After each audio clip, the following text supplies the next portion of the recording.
नमस्कार भैया, हम रंजय देहाती आप लोग के स्वागत बा अपना चैनल रंजय देहाती राइटर में। आप लोग के बीच आज एक ऐसा सॉन्ग सुनावे जा रहा बानी कि एकदम पसंद है। इस सॉन्ग में 100% हम गारंटी देते हैं, एकदम सुपर सॉन्ग बटुए।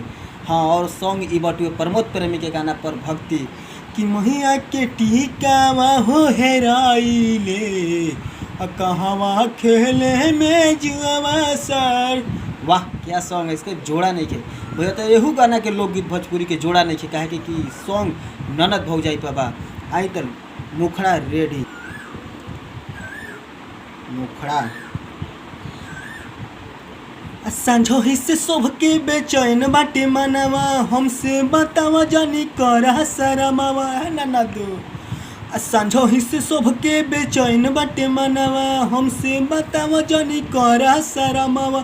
झकलू हजा के कौन बधार, झकलू हजा के कौन बधार, तो ना दोलिया हो पछैलू कहवा गलिया हो कटैलू, कहवा बीतैलू सारी रात, तो ना दोलिया हो पछैलू कहवा बीतैलू सारी रात। ओके मुखड़ा ओके। और हाँ भैया, गाना कैसा लगला जरूर कमेंट करम, और अच्छा लगी तभी हमारे चैनल को सब्सक्राइब करब। आई अंतरा 1 पहला अंतरा आप लोग के गा के बीच में सुनावे जा रहा बानी कि नहना दो चूसी गहिले हो तोहर जवानिया के रोस, तो रहतिया कैसे कटल हो हमसे बतावा सभा सच। अरे बतावा ना कि नहना दो चूस गहिले हो तुहर जवानिया के रोस, तो रहतिया कैसे कटल हो हमसे बतावा सभा सच।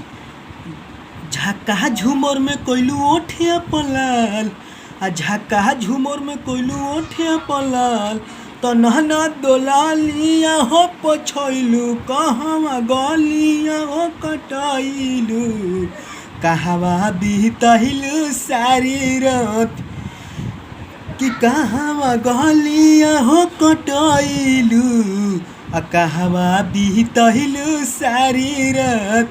हाँ तो भैया, अंतरा 1 खत्म हो गया, अब अंतरा 2 एकदम ध्यान से सुन जाओ, और अच्छा लगी तब हमारे चैनल के सब्सक्राइब कर दे, मत छोड़ा भैया, ऐसे कि आप ही लोग की सेवा के लिए बनाए हैं।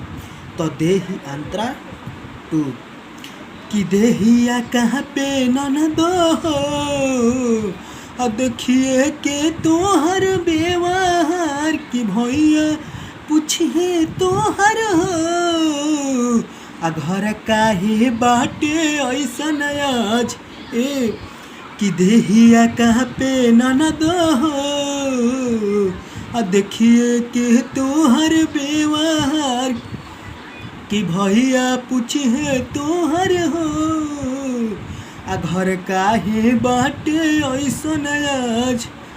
दागी दागी कोइलू सूट सलवार, दागी दागी कोइलू सूट सलवार, तो नहना दोलिया हो पछैलू कहवा गलिया हो कटैलू कहवा बीतैलू सारी रात, कि कहवा गलिया हो कटैलू कहवा बीतैलू सारी रात। हाँ तो आई अंतरा 3 अंतरा के बा भैया, एकरा में नाम हम सब जुड़ जाई, ठीक बा। कि बतिया सुना ननदो हो तोहरा से कहा तानी आज, की गलती करी हाँ जानी हो कान खोली के सुना आज के बाद बुझाइल, कि बतिया सुना ननदो हो तोहरा से कहा तानी आज, की गलती करी हाँ जानी हो कल खोली के है सुना आज के बाद।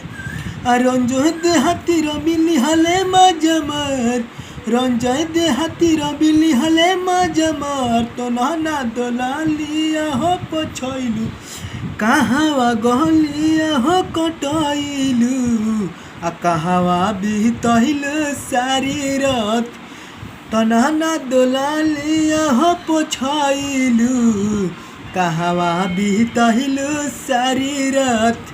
हाँ ताई गाना ख़त्म हो गई। और हाँ और गाना अच्छा लगल हो तो जरूर सब्सक्राइब कीजिए। बार बार हाथ जोड़ के निवेदन हो भैया। और हाँ आप चाहता नहीं कि हमारा से अगर नया सॉन्ग ले नंबर दे देता नहीं नंबर ले ही जाए। और हाँ ये हमारा नंबर है, बस कॉल कर दे जाए मिल जाए बस। ओके।